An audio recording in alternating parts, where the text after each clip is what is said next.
Warning. The views expressed in this video are mine and only mine. I repeat, the views expressed in this video are mine. Now, let's return to regularly scheduled programming.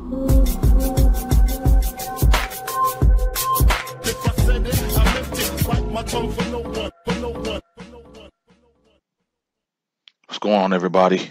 It's yours truly, Dan Adams, aka the Soulful Conservative, the DA, and the prosecutor, coming to you live again with the political heat. Not 15 minutes tonight, but this straight political heat. And I'll get my graphics changed around. I want to go ahead and play a couple clips, and I want to go ahead and comment on them after I play each one. But this is the clip that just came out, and in regards to another student basically saying CNN is nothing but a fraud, and that they had everything scripted for these students, and they're coming out, and Jake Tapper's on Twitter saying, we don't do that, that's not how we roll, look at the transcripts and all this bullcrap. No. So I can see one coming out, and you might be skeptical, but there's two. So let's go ahead and listen to this young lady. Yes. Well, I think the whole point of the town hall meeting was to hear the kids and hear what we had to say. And for that to happen is inexcusable. Our voices need to be heard, and he should have been able to ask any question he had to ask. But instead, we have these networks that don't want us to give our real opinions, and they want us to further their own agendas.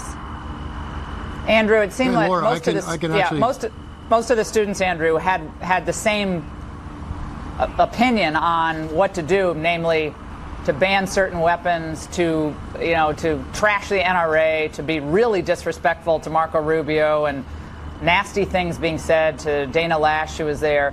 But they all seemed to be pretty much in agreement, as far as I could tell. There was no diversity of opinion among either the students or anyone else that I saw, even in the audience. And Laura, that's not surprising at all. I actually spoke to a CNN producer on Thursday, the day after the shooting, and the producer insinuated to me they were looking for people who were willing to espouse a certain narrative, which was taking the tragedy and turning it into a policy debate, and I read that as being a gun control debate. And unfortunately, I think a lot of the people talking about gun control don't understand what they're talking about, because I'm a Republican, I'm a gun owner, I'm a responsible gun owner. And when we talk about gun control, it's not about taking guns away from people like me. It's about keeping them out of the hands of the people who should not have them, who are irresponsible, who are a threat to society. And when, last night when Ted Deutsch kept repeating his mantra that he wants to eliminate any gun that can fire 150 rounds in 6 minutes, that's almost every gun that's out there. So this supposed assault weapons ban, these other items they're talking about, aren't going to accomplish anything, along those lines. So I agree we need to make some headway. We need to raise the age to buy a rifle. I agree with the president on that. But beyond that, a lot of these folks who are yelling gun control really don't have a great grasp on what they're talking about. So, Andrew, let me just get this straight. So the CNN producer who called you right after the shooting said specifically what about the way they wanted to produce interviews and so forth? Well, as I recall, the producer said, we're looking for people who want to talk about the policy implications about what happened in terms of, she didn't mention guns, but, in terms of the policy implications for preventing future mass shootings. And if you know folks who want to talk about that, we'd like to speak to those people. Very interesting. Ariana and yes. Mr. Klein, thank you so much for joining us. Our prayers continue to be with the people of Parkland, and you guys are incredible. You were amazing yesterday. Thank you so much. Thank you very much. Okay, ladies and gentlemen. Now, there you have it. Now, seems like there were these two individuals, this father and daughter, seem to be like upstanding citizens, right?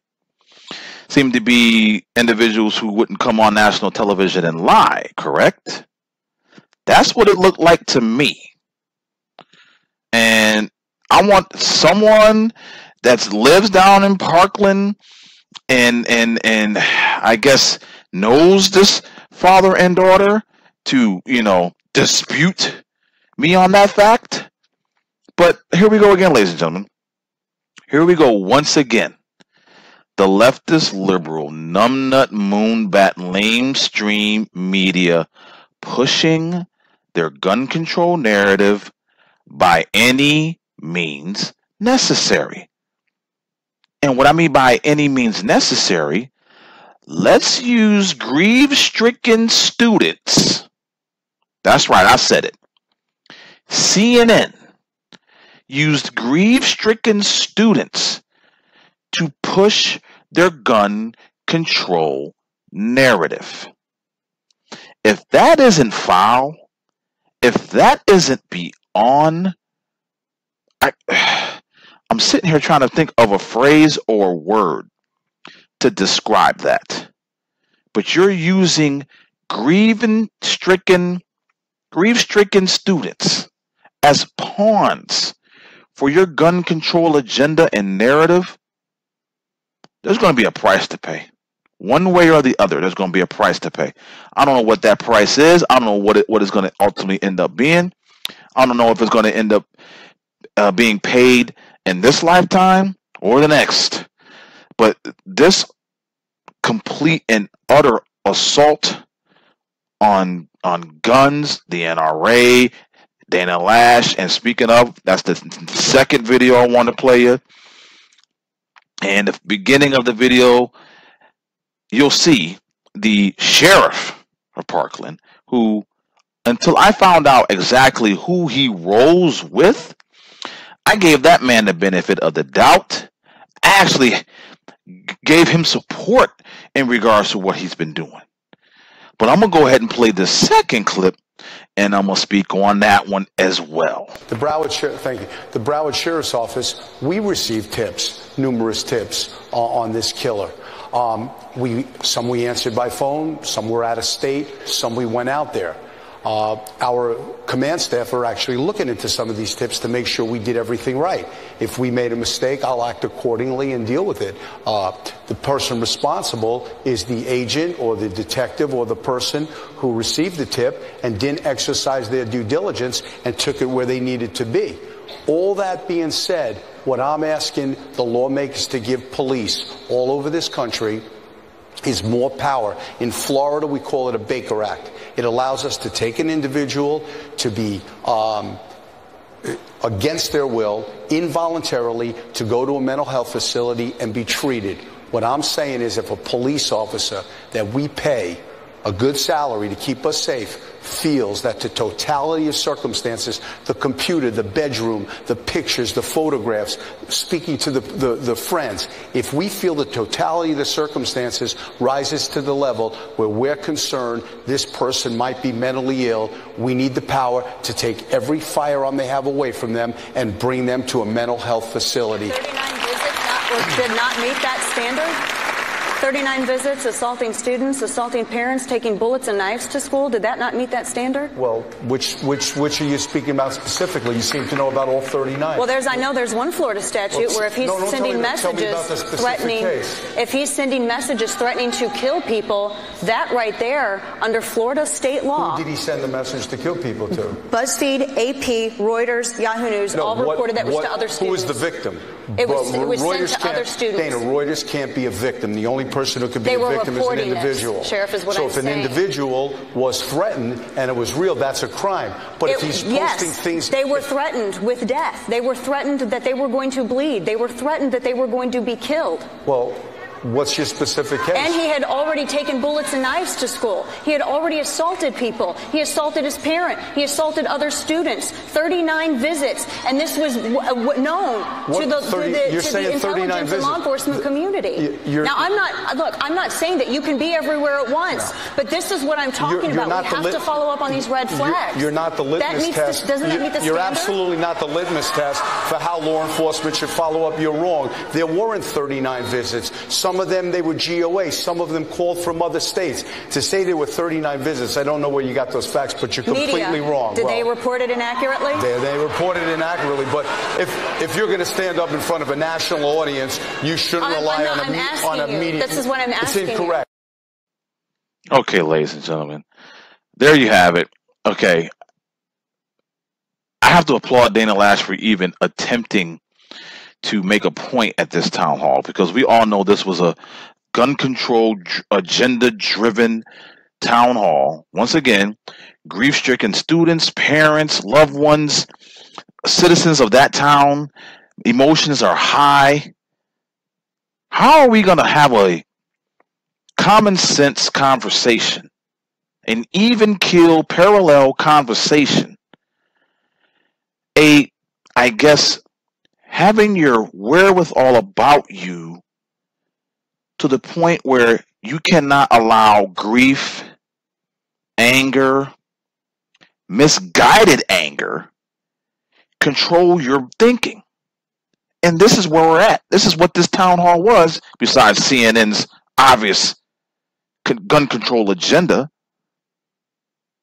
But cooler heads have to prevail. Cooler heads have to be met. Cooler heads need to be brought to the forefront before any discussion whatsoever can happen in regards to whatever steps that may be taken going forward. As I've said in the past many of times, I am not the sharpest tool in the shed. I am not the smartest human being walking this planet, and I don't have the answers for everything. But I do have a brain. I do have a common sense approach to things. And I try to not allow emotion take over that thinking. So maybe, just maybe, ladies and gentlemen, we ought to take a step back, take a step way back before we try to attack this situation at hand. I hope you enjoyed this quick and unexpected political heat. I wasn't even going to come on tonight, but I said, you know what, got things on my brain, let me get them off. Thank you for joining yours truly, Dan Adams, a.k.a. the Soulful Conservative, the DA, and the prosecutor.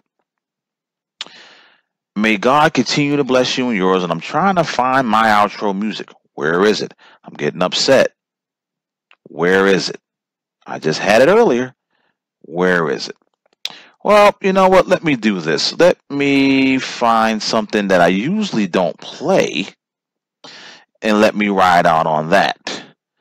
Like I said, thanks again for tuning in. Appreciate it.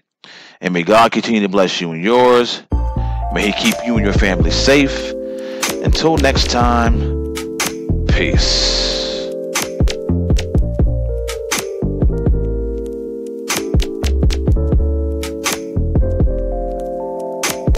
Standing in the front of the class, gonna break it down for you. Overlooking part of your past, gonna make it even for you. Even though you got a problem with authority, never time cruise reports are not a minority.